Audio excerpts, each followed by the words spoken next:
आज हम आपके लिए लेके आए हैं भारत का इतिहास। दोस्तों, वीडियो स्टार्ट करने से पहले अगर आप बिटकॉइन या क्रिप्टो से जुड़कर एक अच्छी इनकम करना चाहते हो या फिर रेफर करके एक अच्छी इनकम करना चाहते हो, वो भी बिल्कुल फ्री में, तो इसका लिंक आपको नीचे डिस्क्रिप्शन में मिल जाएगा। और अगर आपने हमारे चैनल को सब्सक्राइब नहीं किया है तो जल्दी से हमारे चैनल को सब्सक्राइब कर ले और बेल आइकॉन को दबा दे ताकि हमारी आने वाली सभी वीडियो की नोटिफिकेशन आपको मिलती रहे। तो चलिए वीडियो स्टार्ट करते हैं।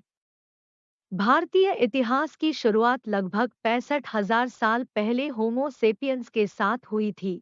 होमो सेपियंस अफ्रीका, दक्षिण भारत, बलूचिस्तान से होते हुए सिंधु घाटी पहुंचे और यहां नगरीकरण का बसाव किया, जिससे सिंधु घाटी सभ्यता विकसित हुई। भारतीय इतिहास सिंधु घाटी की रहस्यमयी संस्कृति से शुरू होकर भारत के दक्षिणी इलाकों में किसान समुदाय तक फैला। भारतीय इतिहास में पाषाण युग, कांस्य युग, लौह युग का विस्तृत वर्णन मिलता है। हमारी इस वीडियो में आज आप सभी को भारत के इतिहास की पूरी जानकारी दी जाएगी। भारतीय इतिहास के भाग। भारतीय इतिहास को 3 भागों में बांटा गया है: प्राचीन भारत, मध्यकालीन भारत, आधुनिक भारत। प्राचीन भारत। प्राचीन भारत का इतिहास पाषाण युग से लेकर इस्लामी आक्रमणों तक है। इस्लामी आक्रमण के बाद भारत में मध्यकालीन भारत की शुरुआत हो जाती है। प्राचीन भारतीय इतिहास का घटनाक्रम: प्रागैतिहासिक काल 4 लाख ईसा पूर्व से 1000 ईसा पूर्व। इस समय में मानव ने आग और पहिए की खोज की। सिंधु घाटी सभ्यता 2500 ईसा पूर्व से 1500 ईसा पूर्व। सिंधु घाटी सभ्यता सबसे पहली व्यवस्थित रूप से बसी हुई सभ्यता थी। नगरीकरण की शुरुआत सिंधु घाटी सभ्यता से मानी जाती है। महाकाव्य युग 1000 ईसा पूर्व से 600 ईसा पूर्व। इस समय काल में वेदों का संकलन हुआ और वर्णों के भेद हुए, जैसे आर्य और दास। हिंदू धर्म और परिवर्तन 600 ईसा पूर्व से 322 ईसा पूर्व। इस समय में जाति प्रथा अपने चरम पर थी। समाज में आई इस रूढ़िवादिता का परिणाम महावीर और बुद्ध का जन्म था। इस समय में महाजनपदों का गठन हुआ। 600 ईसा पूर्व से 322 ईसा पूर्व में बिंबिसार, अजातशत्रु, शिशुनंगा और नंदा राजवंश का जन्म हुआ। मौर्य काल 322 ईसा पूर्व से 185 ईसा पूर्व। चंद्रगुप्त मौर्य द्वारा स्थापित इस साम्राज्य में पूरा उत्तर भारत था, जिसका बिंदुसारा ने और विस्तार किया। कलिंग युद्ध इस समयकाल की घटना है, जिसके बाद राजा अशोक ने बौद्ध धर्म अपनाया। आक्रमण 185 ईसा पूर्व से 320 ईसा पूर्व। इस समयकाल में बक्ट्रियन, पार्थियन, शक और कुषाण के आक्रमण हुए। व्यापार के लिए मध्य एशिया खुला। सोने के सिक्कों का चलन और साका युग का प्रारंभ हुआ। डेक्कन और दक्षिण 65 ईसा पूर्व से 250 ईसा पूर्व। इस काल में चोल, चेर और पांड्या राजवंश ने दक्षिण भारत पर अपना शासन जमा रखा था। अजंता एलोरा की गुफाओं का निर्माण इसी समयकाल की देन है। इसके अलावा संगम साहित्य और भारत में ईसाई धर्म का आगमन हुआ। गुप्त साम्राज्य 320 ईस्वी से 520 ईस्वी। इस काल में चंद्रगुप्त प्रथम ने गुप्त साम्राज्य की स्थापना की। उत्तर भारत में शास्त्रीय युग का आगमन हुआ। समुद्रगुप्त ने अपने राजवंश का विस्तार किया और चंद्रगुप्त द्वितीय ने शाक के विरुद्ध युद्ध किया। इस युग में ही शाकुंतलम और कामसूत्र की रचना हुई।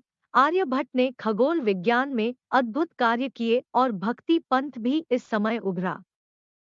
छोटे राज्यों का उद्भव 500 ईस्वी से 600 ईस्वी। इस युग में हूणों के उत्तर भारत में आने से मध्य एशिया और ईरान में पलायन देखा गया। उत्तर में कई राजवंशों के परस्पर युद्ध करने से बहुत से छोटे राज्यों का निर्माण हुआ। हर्षवर्धन 606 ईस्वी से 647 ईस्वी। हर्षवर्धन के शासनकाल में प्रसिद्ध चीनी यात्री हेन त्सांग ने भारत की यात्रा की। हुनों के हमले से हर्षवर्धन का राज्य कई छोटे राज्यों में बंट गया। इस समय में डेक्कन और दक्षिण बहुत शक्तिशाली बन गए। दक्षिण राजवंश 500 ईस्वी से 750 ईस्वी, इस समय में चालुक्य, पल्लव और पंड्या साम्राज्य का उद्भव हुआ और पारसियों का भारत आगमन हुआ था। चोल साम्राज्य 9वीं सदी ईस्वी से 13वीं सदी ईस्वी, विज्यालस द्वारा स्थापित चोल साम्राज्य ने समुद्र नीति अपनाई। इस समय में मंदिर सांस्कृतिक और सामाजिक केंद्र होने लगे और द्रविडियन भाषा फलने फूलने लगी। उत्तरी साम्राज्य 750 ईस्वी से 1206 ईस्वी, इस समय राष्ट्रकूट ताकतवर हुआ। प्रतिहार ने अवंती और पलस ने बंगाल पर शासन किया। इसी के साथ मध्य भारत में राजपूतों का उदय हो रहा था। इस समय में भारत पर तुर्क आक्रमण हुआ, जिसके बाद मध्यकालीन भारत का प्रारंभ हुआ। सिंधु घाटी सभ्यता। सिंधु घाटी की सभ्यता के साथ भारतीय इतिहास का जन्म हुआ था। हड़प्पा सभ्यता इस समय की शुरुआत भी यहीं से मानी जाती है। सिंधु घाटी की सभ्यता दक्षिण एशिया के पश्चिमी हिस्से में लगभग 2500 बीसी में फैली हुई है। सिंधु घाटी सभ्यता के बारे में महत्वपूर्ण जानकारी नीचे दी गई है। आज के समय में पाकिस्तान और पश्चिमी भारत के नाम से जाना जाता है। सिंधु घाटी की सभ्यता 4 हिस्सों में बांटी गई है। सिंधु घाटी मिस्र, मेसोपोटामिया, भारत, चीन। 1920 तक सिंधु घाटी की सभ्यता के बारे में कुछ भी ज्ञान नहीं था, परंतु जब भारतीय पुरातात्विक विभाग ने यह घाटी की खुदाई की थी तब उन्हें 2 पुराने शहर के बारे में पता चला था। मोहनजोदाड़ो, हड़प्पा, यहाँ पर कहीं सारी चीजें मिली थी, घरेलू सामान, युद्ध के हथियार, सोने के आभूषण, चांदी के आभूषण, मुहर, खिलौने, बर्तन। इस क्षेत्र से यह पता चलता है कि लगभग 5000 साल पहले यहाँ अत्यंत उच्च विकसित सभ्यता फैली हुई थी। सिंधु घाटी की सभ्यता एक शहरी सभ्यता थी। इसके अंदर लोग सुयोजनाबद्ध और सुनियमित कस्बों के अंदर रहते थे। सिंधु घाटी की सभ्यता को व्यापार के केंद्र नाम से भी जाना जाता है। हड़प्पा और मोहनजोदड़ो भग्नावशेष के बारे में दर्शाते हैं। इनके जो हथियार थे वह भव्य व्यापारिक शहर और वैज्ञानिक दृष्टि से बनाए गए थे। यह सभी चीजों की देखभाल बहुत ही अच्छी तरीके से रखी जाती थी। यह सभ्यता के अंदर चौड़ी सड़कें और सुविकसित निकास प्रणाली भी स्थित थे। यहाँ पर घर पताई और ईंटों से बने होते थे। साथ ही यहाँ पर 2 या 2 से अधिक मंजिलें भी होती थी। हड़प्पा की सभ्यता में अनाज, गेहूं और जौ उगाने की कला भी थी। यहाँ पर लोग अपना भोजन इसी प्रकार से तैयार करते हैं। उस समय के लोगों ने सब्जियों और फल के साथ मांस, सुअर, अंडे जैसी अन्य चीजों का सेवन भी किया था। साथ ही यह भी जानने को मिला है कि वह ऊनी और सूती कपड़े पहनते थे। हड़प्पा सभ्यता का 1500 वर्ष बीसी तक अंत हो गया था। अन्य प्राकृतिक आपदाओं के आने के कारण सिंधु घाटी की सभ्यता भी नष्ट हो गई थी। बौद्ध धर्म। भगवान बुद्ध को गौतम बुद्ध, सिद्धार्थ और तथागत के भी नाम से जाना जाता है।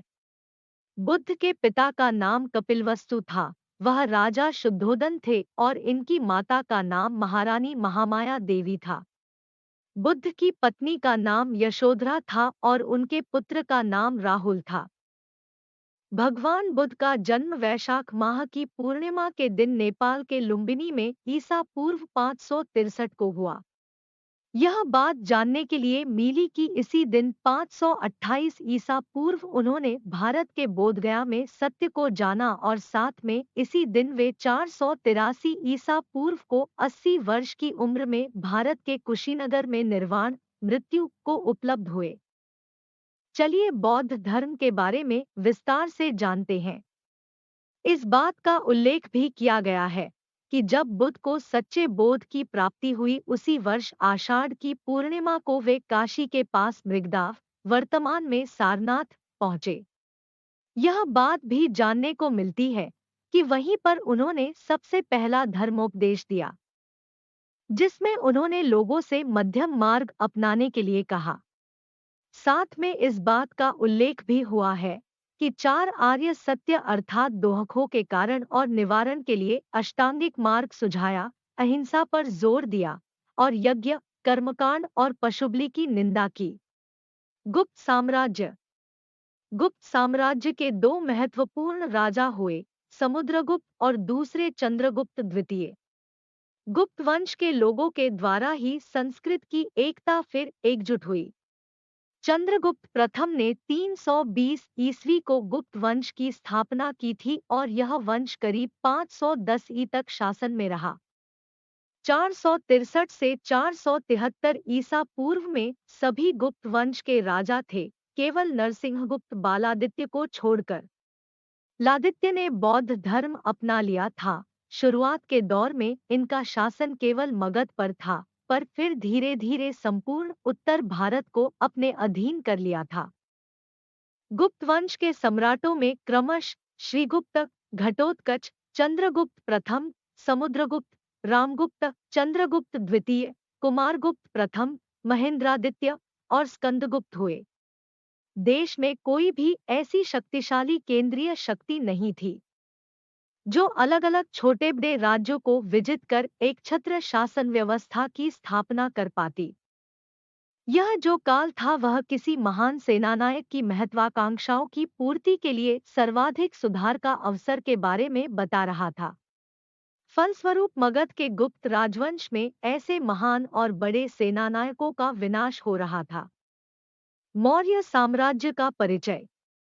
मौर्य साम्राज्य मगध में स्थित दक्षिण एशिया में भौगोलिक रूप से व्यापक लौह युग की ऐतिहासिक शक्ति थी, जिसकी स्थापना चंद्रगुप्त मौर्य ने 322 ईसा पूर्व मौर्य साम्राज्य को भारत गंगा के मैदान की विजय द्वारा केंद्रीकृत किया गया था और इसकी राजधानी पाटलिपुत्र, आधुनिक पटना, में स्थित थी।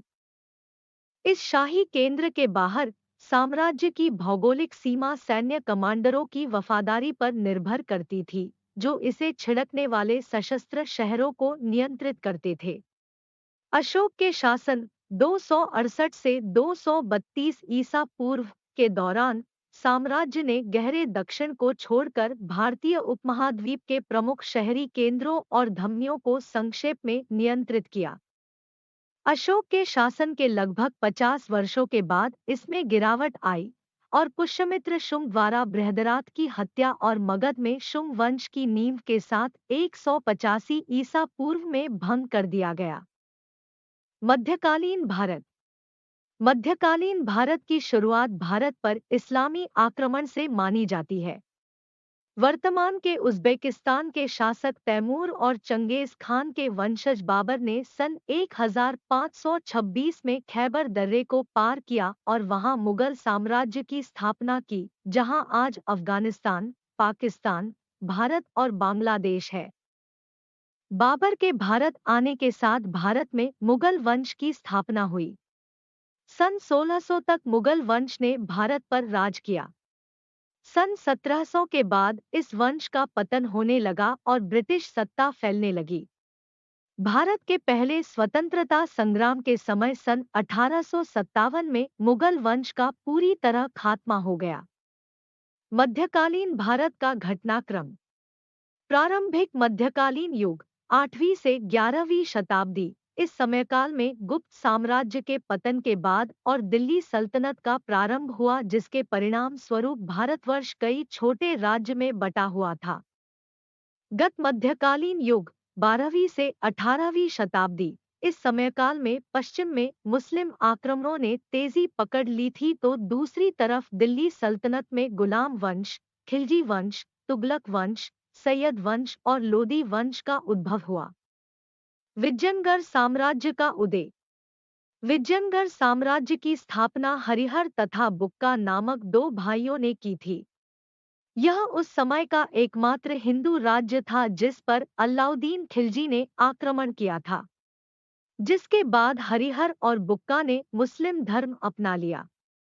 मुगल वंश। मुगल वंश के प्रारंभ के साथ दिल्ली सल्तनत का अंत हो गया। बाबर के भारत पर आक्रमण करने के बाद भारत में मुगल वंश की स्थापना हुई। 1857 की क्रांति के साथ ही मुगल वंश का पतन हो गया और ब्रिटिश शासन के साथ आधुनिक भारत की शुरुआत हुई। एंग्लो मराठा युद्ध। भारतीय इतिहास की सबसे महत्वपूर्ण घटनाओं में से एक एंग्लो मराठा युद्ध मराठों और अंग्रेजों के बीच संघर्ष की घटनाओं को कवर करता है। मराठों की हार के बाद 1761 में पानीपत की तीसरी लड़ाई में मरने वाले बालाजी बाजीराव थे।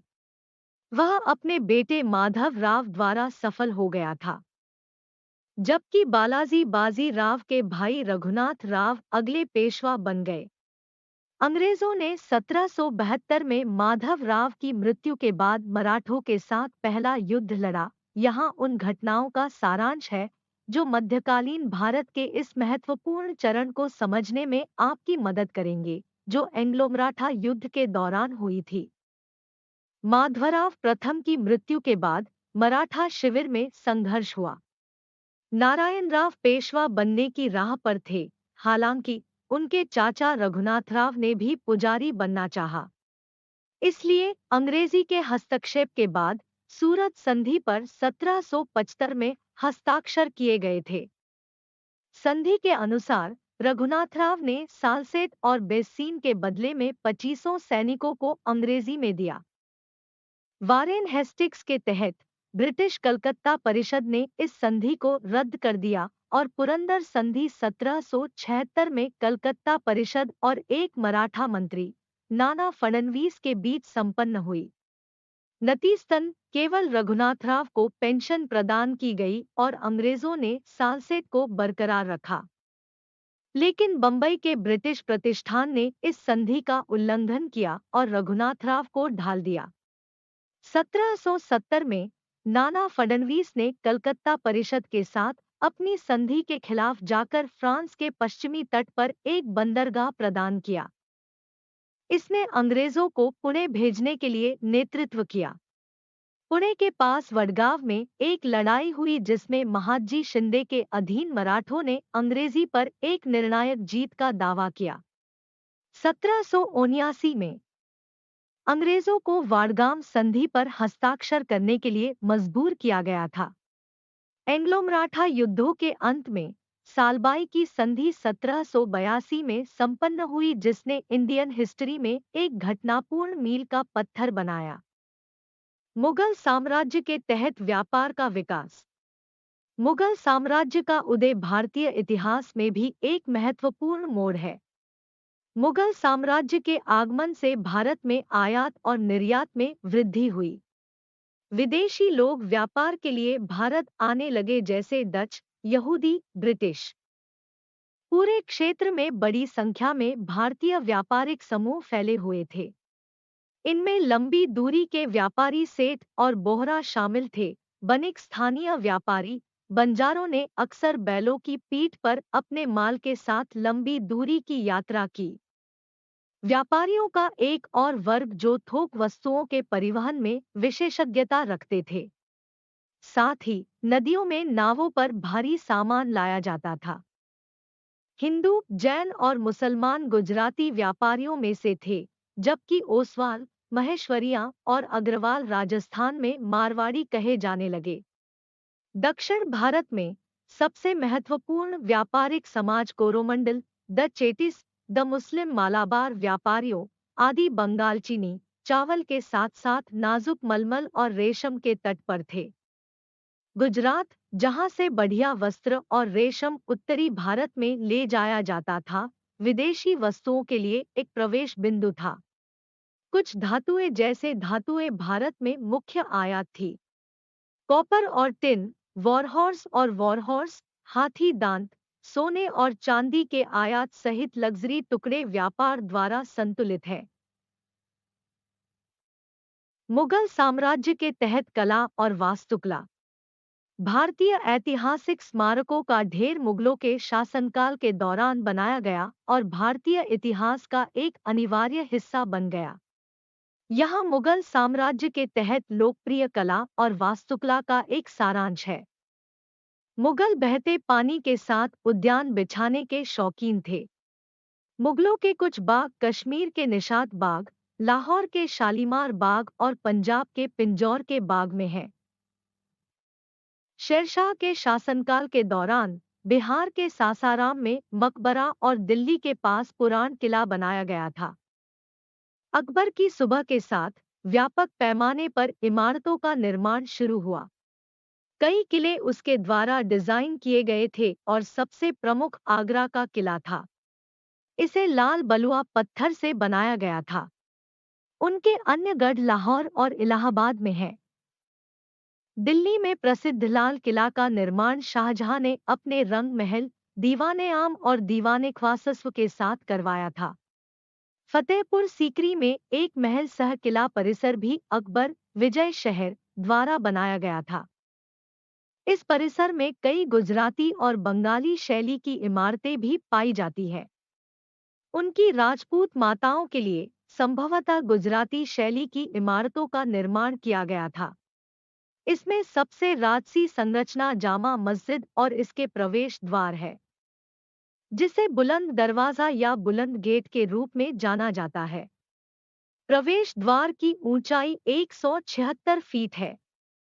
इसे गुजरात पर अकबर की जीत की याद में बनाया गया था। जोधाबाई का महल और 5 मंजिला पंच महल फतेहपुर सीकरी की अन्य महत्वपूर्ण इमारतें हैं।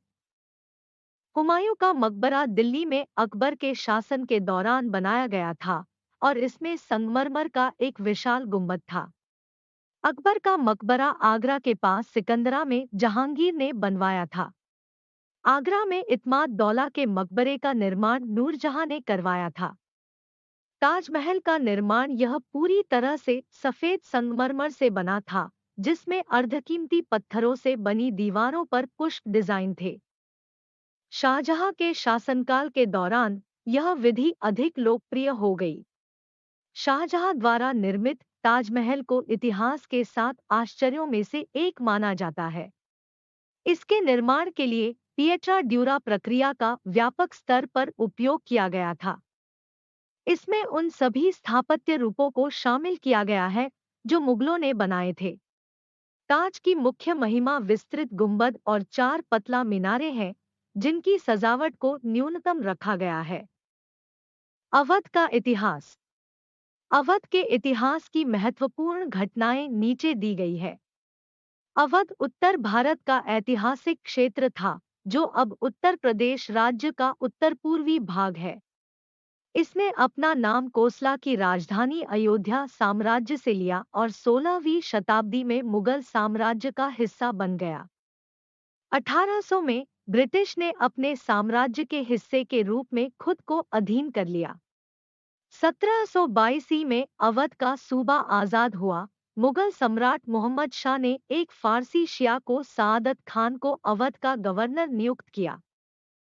सआदत खान ने सैयद भाइयों को उखाड़ फेंकने में मदद की। सआदत खान को राजा द्वारा नादिर शाह के साथ बातचीत करने के लिए प्रतिनियुक्त किया गया था, ताकि वह शहर को नष्ट करने और बड़ी राशि के भुगतान के लिए अपने देश लौटने के लिए इच्छुक हो सके। जब नादिर शाह वादा किए गए धन को पाने में विफल रहे, तो उनका गुस्सा दिल्ली के लोगों ने महसूस किया। उन्होंने एक सामान्य वध का आदेश दिया था। सआदत खान ने अपमान और शर्म के कारण आत्महत्या कर ली। सफदर जंग, जिसे मुगल साम्राज्य का वजीर भी कहा जाता था, अवध का अगला नवाब था। वह अपने चाचा शुजाउद्दौला द्वारा सफल हो गया था। अवध राजा द्वारा एक मजबूत सेना का आयोजन किया गया, जिसमें मुस्लिम और हिंदू, नागा और सन्यासियों के साथ-साथ शामिल थे। अवध शासक का अधिकार दिल्ली के पूर्व क्षेत्र रोहिलखंड तक था। उत्तर पश्चिमी सीमांत की पर्वत श्रृंखलाओं से बड़ी संख्या में अफगान, जिन्हें रोहिल कहा जाता है, उसमें बस गए। अवध नवाबों का सारांश। सआदत खां बुरहानुल मुल्क 1722 से 1739 ईस्वी एक स्वायत्त राज्य के रूप में उन्होंने 1722 ईस्वी में अवध की स्थापना की। नादिर शाह के आक्रमण के दौरान उन्हें मुगल बादशाह मोहम्मद शाह द्वारा गवर्नर नामित किया गया था और इसमें एक बहुत ही महत्वपूर्ण भूमिका निभाई थी। शाही मामले उन्होंने नाम और सम्मान की खातिर आत्महत्या कर ली। सफदर जंग अदबुल मंसूर 1739 से 1754 ईस्वी अहमद शाह अब्दाली के खिलाफ मानपुर की लड़ाई में हिस्सा लेने वाले सआदत खान 1748 ईस्वी के दामाद थे। शुजाउद्दौला 1754 से 1775 ईस्वी सफदरजंग का बेटा। वह अफगानिस्तान के अहमद शाह अब्दाली का सहयोग था। रोहिल्ला को अंग्रेजों की सहायता से हराकर उसने विज्ञापन 1774 में रोहिलखंड को अवध में वापस कर दिया। आसफुद्दौला वह लखनऊ की संस्कृति को बढ़ावा देने के लिए प्रसिद्ध थे और उन्होंने इमामबाड़ा और रूमी दरवाजा जैसे महत्वपूर्ण स्मारकों का निर्माण किया। उन्होंने अंग्रेजों के साथ फैजाबाद 1755 ईस्वी संधि का समापन किया। वाजिद अली शाह उन्हें व्यापक रूप से जाने आलम और अख्तर पिया और अवध के अंतिम राजा के रूप में कहा जाता था, लेकिन ब्रिटिश लॉर्ड डलहौजी को गलतफहमी के आधार पर हटा दिया गया था।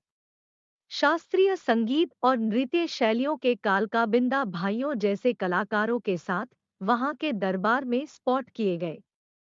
आधुनिक भारत मुगल काल के पतन से लेकर भारत की आज़ादी तक और वर्तमान को आधुनिक भारत की श्रेणी में रखा गया है।